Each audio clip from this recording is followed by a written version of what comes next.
Cher doyen, à travers vous, je voudrais dire mon mot de gratitude à Monseigneur l'archevêque, Monseigneur André-Joseph Léonard et Monseigneur Jean Cotterols et toute l'équipe qui m'a fait confiance.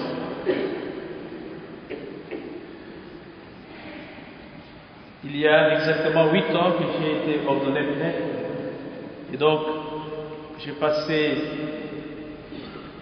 la plus grande partie de mon temps comme prêtre ici. Je suis venu, j'avais 2 ans, maintenant j'ai 8 ans de sacerdoce. C'est pour dire que c'est vous, les paroissiens de cette ville, de Notre-Dame de Grâce, de l'unité pastorale de la Haute-Nuée, qui avez fait de moi un prêtre. Je voulais saluer aussi ici Monsieur le bourgmestre de nos 2 communes, Ouloué-Saint-Pierre et Ouloué-Saint-Lambert. Je salue également Monsieur Serex, le ministre qui est ici, et Monsieur de Kayser, chefs des cultes qui sont là pour nous accompagner dans ce travail. Je voudrais surtout vous dire merci, vous qui m'êtes chers, vous sans qui ma vie de prêtre n'aurait pas de sens.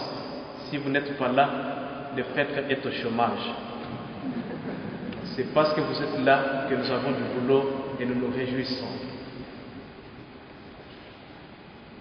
Parmi mes confrères prêtres, il y a un avec qui j'ai commencé ma formation la première année comme franciscain, c'est le Père Dieudonné, qui est vicaire à Saint-Martin à Bassoir. Je voudrais qu'il se lève un peu.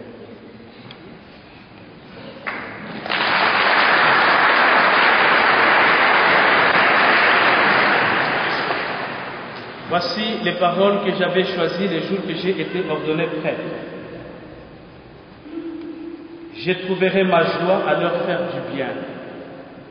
Je les planterai solidement dans ce pays de tout mon cœur et de toute mon âme.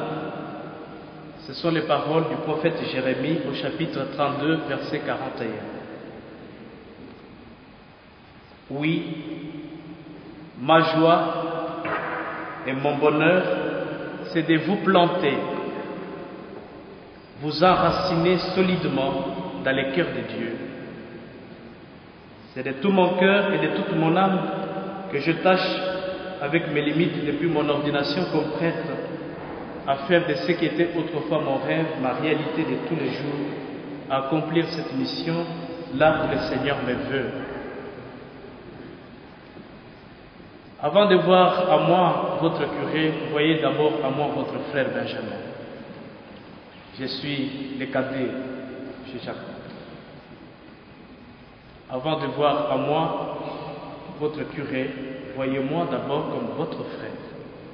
Et c'est pour cela que j'insiste toujours que vous puissiez m'appeler frère.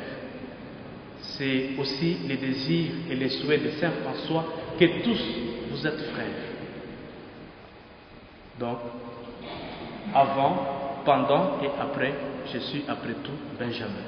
Donc, rien n'a changé. Qui dit responsable de l'unité pastorale, qui dit l'unité pastorale, dit l'expérience d'église. Je ne suis pas seul. Je suis ici comme prêtre, mais vous êtes tous des prêtres. Souvenez-vous, par votre baptême, vous êtes tous des prêtres. Et je vais appeler une autre équipe de prêtres. Ce sont les responsables de notre unité pastorale. Mais vous siégez au conseil communal. Je ne peux pas être au barreau, mais parmi vous, il y en a qui siègent au barreau. Je ne peux pas être technicien de surface, mais parmi vous, il y a des techniciens de surface. Je ne peux pas être avec les enfants de la maternelle tous les jours, mais parmi vous, il y a des parents qui consacrent leur temps pour ces enfants. Je ne peux pas rester à la maison pour veiller à la vie de ma famille, de mes enfants, mais parmi vous, il y a des mères de famille qui n'ont pas de salaire, mais parfois on ne comptabilise pas leurs heures de travail, mais elles sont là jour et nuit, à veiller sur messieurs qui doivent partir, à veiller sur les enfants qui doivent partir à l'école, à veiller sur celui-là qui est malade, aller le prendre pour les conduire au sport. Moi, je ne peux pas tout faire, mais vous le faites. L'Église dans les mondes de ce temps. Et donc, nous sommes Église, pas dans ces 4 murs. Notre cathédrale, elle est beaucoup plus vaste que ces murs. Notre unité pastorale, elle est beaucoup plus vaste que nos 4 paroisses. Finalement, notre Église, notre unité pastorale, c'est le monde entier où le Seigneur nous envoie. C'est ce que Saint François disait quand les frères lui disaient « Où est-ce que nous allons aller prêcher l'Évangile ?» Et il leur dit « Nous faudra-t-il rester dans les cloîtres ou il faut partir ?» Et François qui dit à ses frères, après avoir demandé conseil à Saint-Clair « Mes frères, notre cloître, c'est le monde entier. Notre Église, c'est les différents milieux de notre engagement. » Comme porteurs de la bonne nouvelle, nous agirons différemment des pharisiens. Et les pharisiens dans l'évangile d'aujourd'hui, c'est des esprits fins. Ils savent téléguider à distance. Ils savent faire des opérations à distance, les pharisiens. Ils savent manipuler, les pharisiens. Et ils savent noyer, ils savent tout frapper pour noyer quelqu'un. Nous n'allons pas agir comme des pharisiens. Ils savent opposer le Christ pour tirer profit des divisions. Nous n'allons pas diviser pour tirer profit de quoi que ce soit. César, fut-il l'incarnation du pouvoir ou de l'autorité, peut aussi servir l'humain.